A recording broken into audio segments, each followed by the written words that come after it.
Ayuda Divina de Paul Auster. Soy una mujer de 73 años.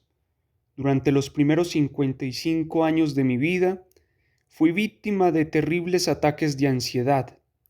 Vivía angustiada por la idea de que iba a morirme de un ataque cardíaco o que me volvería loca de remate.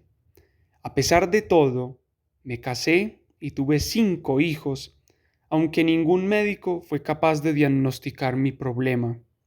Por fin, en 1981, empecé a leer artículos que trataban el tema de los ataques de pánico y fue un alivio descubrir qué era lo que me pasaba.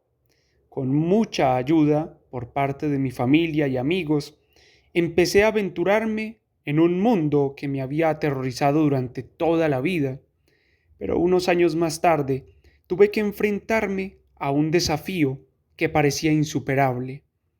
Mi suegra había estado internada en un hospital y necesitaba que alguien la ayudase cuando regresara a su casa. Yo vivía en Chicago y ella en Santa Mónica, California. Yo ya había volado con mi marido en varios de sus viajes de negocios, pero aquel sería mi primer viaje sola en un avión. Mi marido me sacó un pasaje de primera clase, asegurándome que me iba a gustar mucho, pero en los días previos al vuelo mi preocupación era abrumadora.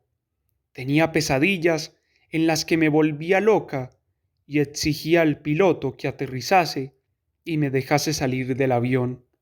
Temblaba tanto que cuando me senté en mi lugar, la azafata me preguntó si me encontraba bien.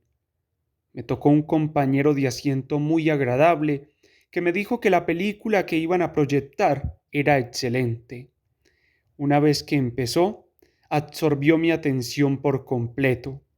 Atravesamos una horrible tormenta eléctrica y me di cuenta de que mi compañero de asiento estaba absolutamente paralizado por el miedo. Acabé asegurándole que no pasaría nada, ya que mi marido había sido piloto de un B-24 durante la Segunda Guerra Mundial y me había contado que los aviones estaban tan bien aislados que podían soportar sin problemas la descarga de rayos. Aterrizamos sanos y salvos y yo estaba eufórica por haber superado tan airosamente aquel vuelo. Me quedé varias semanas en Santa Mónica y entonces llegó el momento de empezar a pensar en mi vuelo de regreso a casa. Cuando la fecha de mi partida ya estaba próxima, me convertí otra vez en un saco de nervios.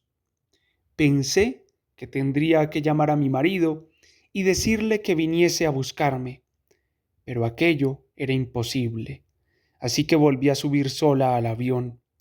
Tenía un asiento junto a la ventanilla en la primera fila de la primera clase. Mientras luchaba contra mi deseo de levantarme y salir corriendo, decidí rezar.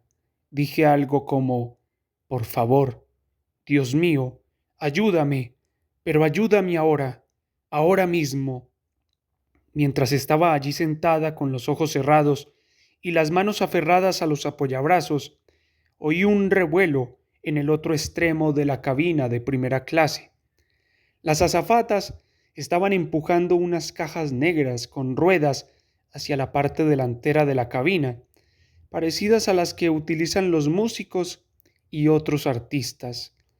Me quedé observando a un hombrecillo mayor al que acompañaron hasta los asientos que estaban a mi altura, pero al otro lado del pasillo. Le ayudaban a un joven y una chica y él estaba de pie y de espaldas a mí. Los jóvenes cogieron su abrigo, lo doblaron y lo pusieron, junto con su sombrero, en el compartimiento encima de su asiento. El anciano se quedó con la bufanda puesta, se la ajustó alrededor del cuello y se la alisó a la altura del pecho.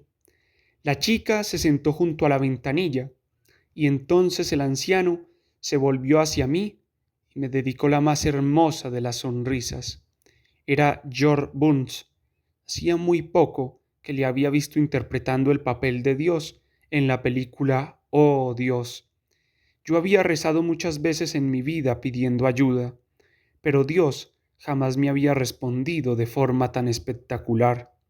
Supongo que Dios habría pensado que, dadas las circunstancias, aquello era precisamente lo que yo necesitaba. Desde entonces no he vuelto a tener miedo a volar sola. Marit Anne Garrett, Elmhurst, Illinois.